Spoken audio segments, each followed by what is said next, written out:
She was a bright light in a dim world. Anna Carlisle, 22 years old, was the kind of person people gravitated to without even realizing it.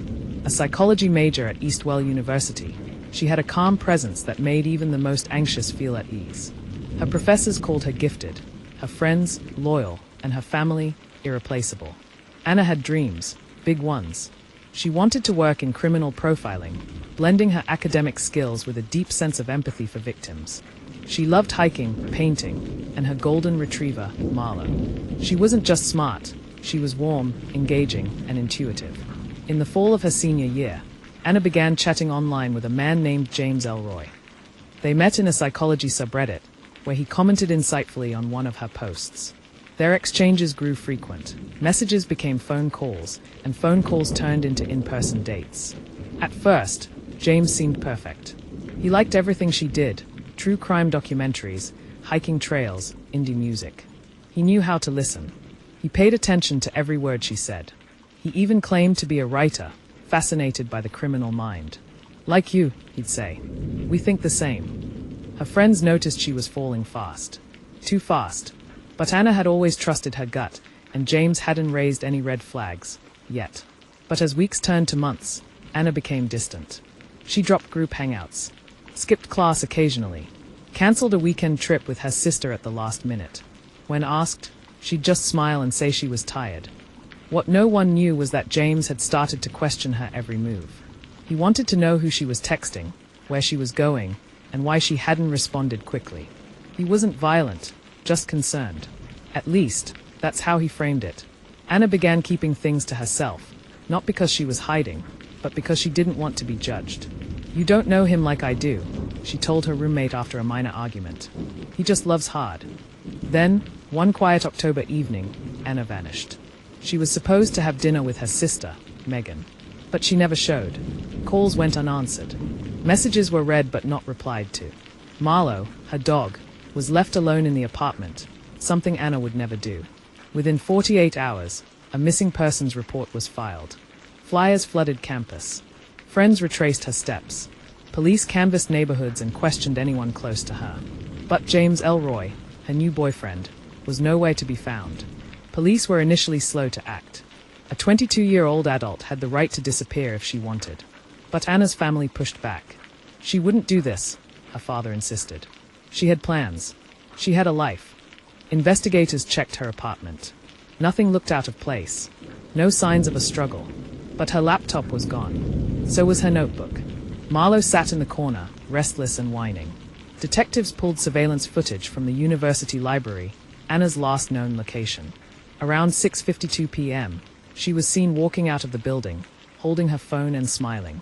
At 6:55 p.m., another angle caught her getting into a dark-colored sedan. The driver's face wasn't visible. That car, and whoever was in it, was the last confirmed contact with Anna Carlisle. The public outcry intensified. Hashtags flooded social media. #FindAnna, #BringAnnaHome. Her story made the local news, then national headlines. 5 days passed with no answers. Then, on the 6th day, a couple hiking in Pinewood Reserve stumbled upon a shallow grave. Just beneath the surface was a woman's body, badly decomposed but identifiable by the locket she wore. Clutched in her cold, rigid hand was a small leather-bound book. A journal. And on its first page, in jagged ink, read, "She was always mine." When detectives opened the leather-bound book, they expected poetry, perhaps scribbles of grief, or something belonging to Anna herself. But it wasn't hers. The writing was not only stylistically different, it was obsessive, angry, and methodical. The entries started months before Anna disappeared. "I saw her first at the library," one entry read. "The way she tucked her hair behind her ear, how she tilted her head when she read. I knew right then, she was perfect." The author detailed his plan. How he inserted himself into her online world. How he learned her preferences and mirrored them. "She thought it was coincidence, but I shaped myself for her," another page said. Detectives realized they weren't reading a diary. They were reading a psychological map of obsession, a timeline of possession disguised as love. The later entries grew darker. "She pulls away. She thinks I don't notice, but I do. Her friends fill her head with poison. They want her to leave me. I won't let them win." Then, the final entry. "She said she didn't love me. She said it was over. But she doesn't get to decide that. If I can't have her, no one will. Police were chilled. This wasn't just a confession, it was a manifesto. They now had a major lead. They had the mind of the killer, on paper. They just needed a name to match the handwriting. They found nothing under the name James Elroy. No driver's license, no tax records, no history. But the IP address used in early conversations with Anna traced back to a small apartment rented by a man named Richard Mallory. Richard was 31 years old. Quiet. Worked at a local print shop. Neighbors said he kept to himself.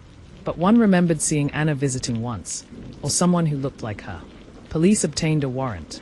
Inside the apartment, they uncovered a disturbing scene. Dozens of printed photos of Anna, many taken without her knowledge. Notes detailing her schedule, classes, even favorite foods. Multiple phones, SIM cards, and a computer with search history dating back years. In a drawer, they found another journal, almost identical to the one buried with Anna. More entries. More planning. More unraveling. Richard Mallory had been watching Anna for months, long before she ever met James. He had never been James. That identity was crafted, an alias he constructed piece by piece from Anna's ideal partner. And when that illusion failed, he killed her. The journal wasn't just words on paper. It was a window into a disturbed and calculated mind. A mind that didn't just want love, but absolute possession. Richard Mallory wasn't confused. He wasn't delusional. He was deliberate. Every page of his journal mapped out how he infiltrated Anna's world. He saw her as something he could mold, isolate, and eventually own. The depth of his psychological manipulation was staggering. Psychological experts called it obsessive relational intrusion, a condition marked by obsessive behaviors towards someone who does not return the same level of affection. But Richard took it further. He wasn't just intrusive. He was predatory. One entry read, "She wears yellow when she's happiest. I bought a yellow scarf. She smiled when I gave it to her. That's when I knew I could control her mood." The terrifying part, it worked. Anna, always rational, had slowly begun to question herself. She turned down invites, avoided questions, and started withdrawing, all common signs of coercive control. His manipulation wasn't about violence. It was about erosion, eroding her boundaries, her sense of self, and her support system. Richard's earlier journal entries were romanticized. He wrote about their connection, her destiny to be his. But as time passed, the entries darkened. "She defies me now. She's started seeing herself as separate from me. That's not love. That's betrayal." He wasn't seeing Anna as a partner. He was seeing her as an extension of himself, a belonging, not a person. The psychological term for this behavior? Objectification. To Richard, Anna stopped being human the moment she tried to reclaim her autonomy. In another chilling entry, he wrote, "I rehearsed it. The goodbye. The final conversation. She didn't cry like I thought she would. She didn't beg. She just looked tired."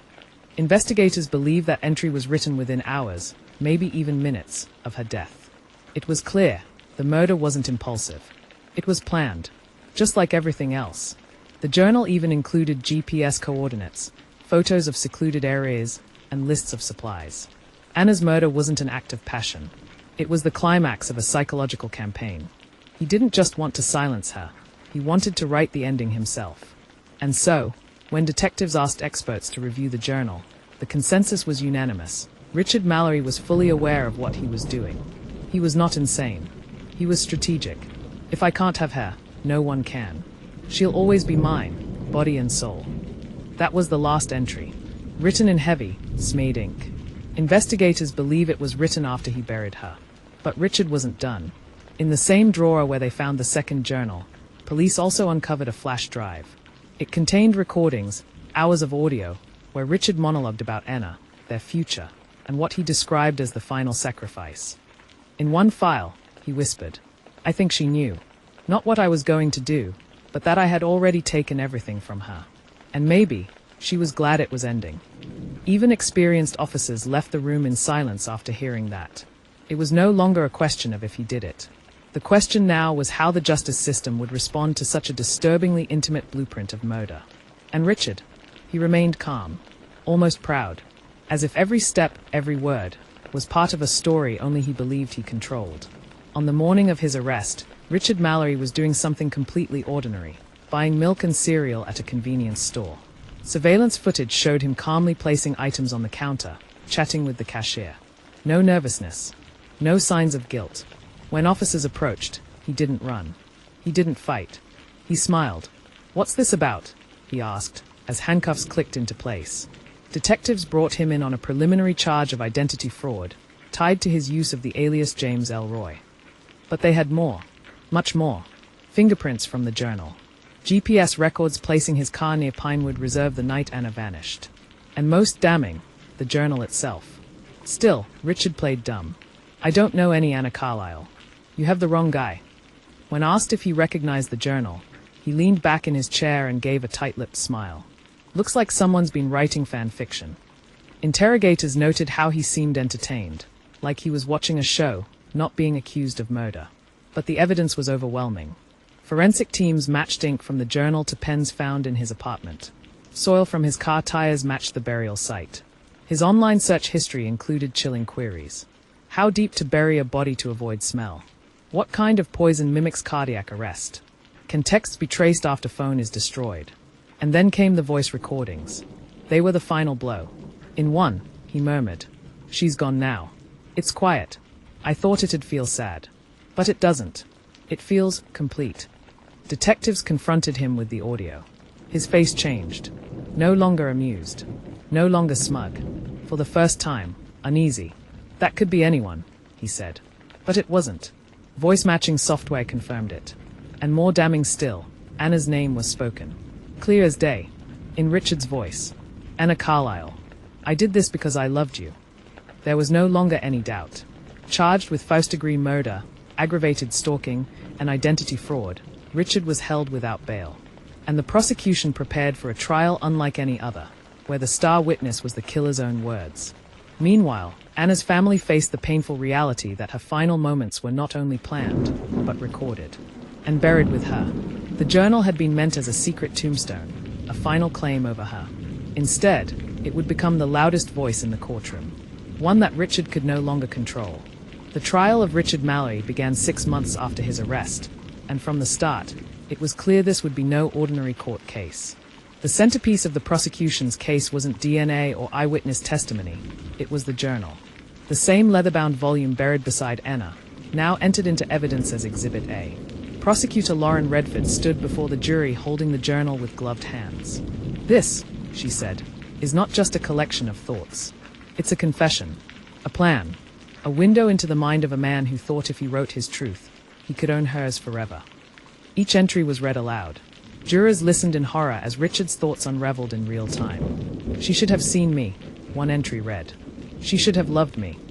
The courtroom was silent except for the prosecutor's voice. Richard sat emotionless, eyes fixed ahead, not reacting to his own words echoing off the walls. The defense attempted an insanity plea. They brought in a psychiatrist who claimed Richard suffered from delusional disorder and obsessive attachment syndrome. He believed he was acting out of love, the doctor stated. Twisted, but sincere. But the prosecution countered with forensic psychologist Dr. Maya King, who testified that Richard's writings showed calculated manipulation, not confusion. "This is not someone lost in delusion," she argued. "This is someone in control. Someone who made a choice." The courtroom became a psychological battlefield. And at the center of it all, Anna. Her memory, her voice, her fate, relived through the very pages her killer meant to hide. While the legal system worked to hold Richard accountable, Anna's family waged a battle of their own. Her parents, Diane and Greg Carlisle, launched the Light for Anna Foundation, aimed at educating young adults about digital safety, coercive control, and emotional abuse. They gave interviews, spoke at schools, and worked with lawmakers to propose new regulations on online anonymity and identity fraud. "It's not just about what he did," Diane said in one televised interview. "It's about how easy it was for him to do it." Anna's sister Megan became a prominent advocate for victims of online manipulation. Her voice was sharp, unwavering. He thought his words would be buried. But now the whole world can see what he really was. The journal that had once been Richard's most private possession became the family's weapon. It was displayed in PSAs, quoted in courtrooms, and analyzed by criminologists. They refused to let his words die in the dark.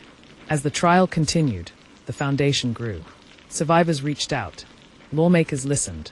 The tragedy sparked conversations that had long been ignored, about emotional abuse, digital stalking, and how obsession doesn't always look like a threat until it's too late.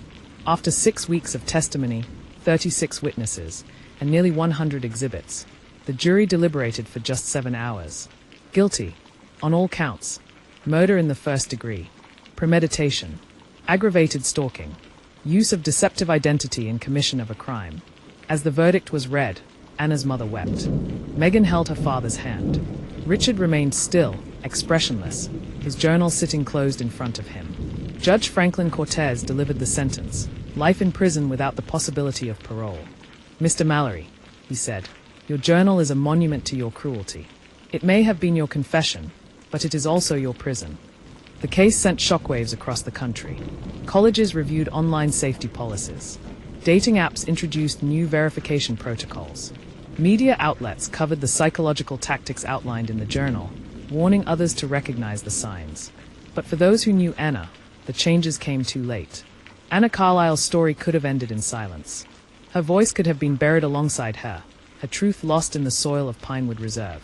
But it wasn't, because her killer, in his arrogance, documented everything. He believed that if he wrote her into his story, she would belong to him forever. Instead, his journal became a megaphone for justice. Anna's final known message to a friend read, "I think I'm finally happy." Her happiness was real. Her hope was real. And that is the part Richard Mallory could never control. The journal he buried to conceal the truth revealed far more than he intended. It told the world who he was. And it gave Anna a final voice, a voice that echoed in courtrooms, classrooms, and the hearts of everyone who heard her story. And now, we've shared it with you. If someone makes you feel like you're being watched, controlled, or manipulated, speak up. Love should never feel like fear. Real connection never comes with isolation. Share this story. Learn the signs. And remember Anna Carlisle. Her light was stolen, but through her story, it shines on. Subscribe to True Crime Hub for more stories that don't just reveal the crimes, but the minds behind them.